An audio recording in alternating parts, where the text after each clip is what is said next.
Hey guys, MCU Collector here with video number 3 in the Hasbro Marvel Legends series Avengers video game GamerVerse Abomination Build-A-Figure Wave. Here we have Mach-I. Now this is basically Beetle in a different identity as part of the Thunderbolts. You know, they're all the villains pretending to be heroes, so it's basically Beetle. So I will show a comparison with the Beetle figures that we have. He is a member of the Thunderbolts, so I will show him with Citizen V and Songbird, which I think a lot of people are going to try and really complete that team. Will Hasbro give us the remaining characters? We shall see. They slowly get to these teams and do it, so we're kind of getting there. Looking at the package, no accessories. Would have been really cool if he came with like some rocket or missile accessories, but the figure actually overall does look really good, and I'm actually really excited to check him out. He comes with the Abomination Build-A-Figure head there. Looks pretty sweet. We get a Marvel logo there in the front. Up top, Build-A-Figure Abomination. Side artwork looks really nice. I really like the way that came out. Looks very awesome. At the back of the package, we have a look at all the figures in the wave, so I am going in reverse order this time. So we are here at Mach-I, and then mar-vell, Miss Marvel, Iron Man, Captain America. There is the Build-A-Figure. The bio for Mach-I reads, Abner Jenkins suits up in his mobile armored cyber harness as Mach-I. So again, villain pretending to be a hero, Thunderbolts. Let's get him opened up. Okay, and here is the Mach-I figure out of the package. And you know what? For the most part, he's okay. He looks good, but there's a couple of things with the figure that's a little odd. And we'll get into that as we kind of take a closer look. But overall, again, it does look really good. He comes with the Abomination Build-A-Figure head, which does look good. And I know people are going to be mad because it doesn't have that real amphibian look to it. The game looks to be taking some inspiration maybe from the MCU Abomination. The head sculpt, in my opinion, does look really good. You know, we don't get the large ears or anything like that. But one thing that I do find weird is the shape of the head. So you can see it's you know, not a whole lot to it as far as the head. Depending on how it's going to sit on the torso, I guess, is what's going to justify the way this looks. Just looks kind of odd to me because it's mainly just a face and the top of a head, but not like the full head. But again, how it's going to look on the torso. So we'll put that over there, and then let's take a closer look at Mach-I. Okay, so here's the Mach-I figure up close. Now, one thing that I do want to point out is that the lower legs and the arms and things are more of a turquoise color, but here on my camera, it's really coming out as kind of a royal blue, unfortunately. So when I take some pics and post them to Instagram and whatnot, hopefully that color will really shine through. But that's really the highlight, is those metallic blues just really stand out, make the figure pop. We get this bright white color because these hard plastic pieces, or actually more like a rubberish plastic, but it's a bright white and it really stands out and contrasts together. It looks really good. As far as paint apps, there's not a whole lot because it's a lot of the molded plastic and whatnot, but the blues do come out looking really good. The white here on the waist part, they have enough coats of paint where it really covers the blue, but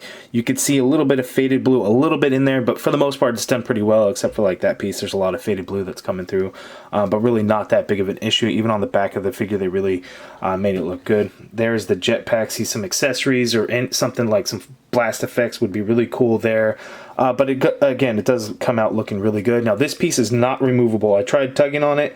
That thing is not going to come off.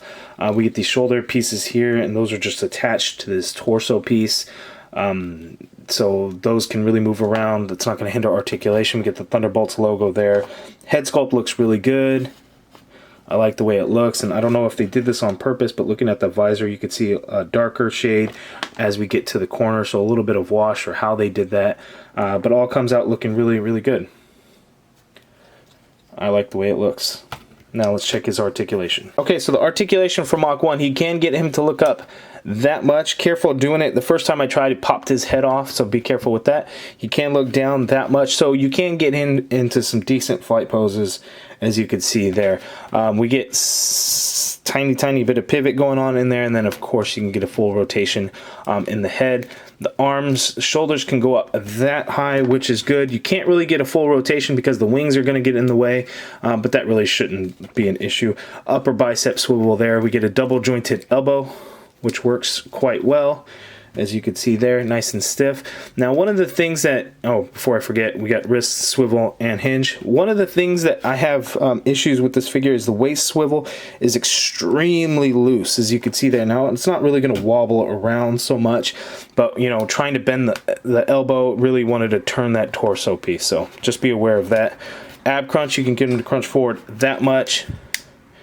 There's no crunch going back. That's really not going to happen there. Of course, the waist swivel, legs go out that far apart. He can kick forward that high. Leg goes back actually quite a bit, as you can see there. There is an upper thigh cut there. You get a double jointed knee. Now, one big complaint I have about this also is that the knee joints are very, very small. As you can see how tiny that kneecap gets, so be very careful with that. It can get gummy and really get your figure to kind of loosen up. There's no boot swivel or calf swivel, but foot hinges down so much. Little weird piece on how that ankle is molded. See that there is going to hinder that hinge going down, but you do get ankle pivot, hinges up that much, and there are peg holes at the bottom of the feet. So again, it's a good figure overall. Aesthetically, it's great. It's just, you know, the gumminess of those knees over time, and then the waist swivel just being so loose. And again, that's probably just something that's on mine. But let's see how he looks to his other alias, Beetle. Mach-I next to Beetle, and you gotta love the metallic colors. We get the metallic purple, metallic green. We got the two metallic blues, the blue and the turquoise. Look really good together. Okay, Mach-I next to the Ultimate Beetle. This is the one that was in the Ultimate Spider-Man animated show. This was in the first Infinite Series wave of Spider-Man.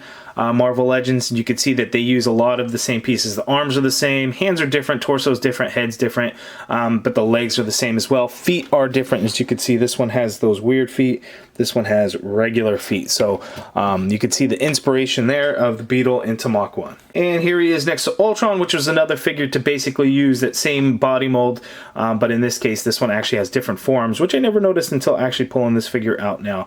This Ultron got released 2 different times. It was in a 3-pack Target exclusive that came with Vision and Hulk, and then it was also in the Disney Store UK 5-figure box set of the Avengers, where it was like more of a chrome paint or chrome-ish metallic paint of Ultron. So you can see how many times this body mold has been used. Here is the Mach-I figure next to the Marvel Legends Stan Lee figure. Here he is next to the other comic figures in the wave, Leader and Rage. And here is your Thunderbolts team together, Songbird, Citizen V with Mach-I, and the 3 of them look awesome together. Okay, my final thoughts on this figure. Aesthetically, the figure looks awesome. Just be aware of the gumminess that's going to happen in those kneecaps. But overall, a great looking figure. A nice addition to get one step closer to finishing off a team with the Thunderbolts. Great figure. I think it's definitely one that you guys should pick up, but you guys let me know down in the comments below what you think of the figure. Easy pass or must buy. Also, if you guys liked the video, please hit that thumbs up button. Subscribe if you haven't already done so. And as always, thank you for watching.